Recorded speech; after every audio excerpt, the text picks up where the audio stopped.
ক্যালিফোর্নিয়ার লস অ্যাঞ্জেলসে যখন দাবানলে ছারখার চারদিক, তখন আগুনের লেলিহান শিখাকে হার মানিয়ে অলৌকিকভাবে ঠায় দাঁড়িয়ে আছে পেলিসেডের মেলিবু এলাকার একটি বাড়ি। $9 মিলিয়ন তিনতলা বাড়িটির মালিক 64 বছর বয়সী ডেভিড স্টেইনার। পেশায় ছিলেন টেক্সাসের বর্জ্য ব্যবস্থাপনার একজন নির্বাহী কর্মকর্তা। পেলিসেডে যখন দ্রুত গতিতে ছড়িয়ে পড়তে শুরু করে দাবানল, তখন প্রাণ বাঁচাতে বাড়ি ছেড়ে সপরিবারে ঠাঁই নেন নিরাপদ আশ্রয়ে। ভাবেননি আর ফিরে যেতে পারবেন নিজ ঘরে, তবে আগুন নেভার পর দেখলেন আশ্চর্য এক কাণ্ড।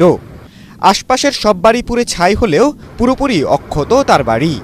এমনকি বাড়ির দেয়ালেও নেই আগুনের কোনো চিহ্ন, যেন ধ্বংসস্তূপের ওপর দাঁড়িয়ে আছে এক বাতিঘর।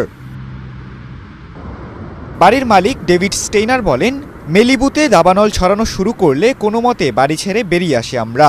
এরপর বাড়ির চারপাশে আগুন ছড়িয়ে পড়ার বেশ কিছু ছবি ও ভিডিও বার্তা পাই। দাবানলের ভয়াবহতা দেখে ভেবেছিলাম বাড়িটা হারাবো, কিন্তু পরিস্থিতি নিয়ন্ত্রণে এলে দেখি আশেপাশের সব পুড়ে গেলেও ঠায় দাঁড়িয়ে আছে আমাদের বাড়িটি। এটি অলৌকিক ঘটনা ছাড়া আর কি হতে পারে।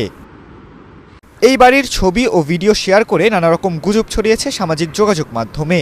ঘটনার ব্যাখ্যা দিতে গিয়ে মালিক ডেভিড জানান, যে কোনো বড় আঘাত ও ভূমিকম্পের মতো প্রাকৃতিক দুর্যোগ ঠেকাতে বিশেষ নকশায় বানানো হয়েছে বাড়িটি। অগ্নি প্রতিরোধক ছাদের পাশাপাশি নিরেট পাথর ও জোরালো প্রলেপে তৈরি বাড়ির দেয়াল।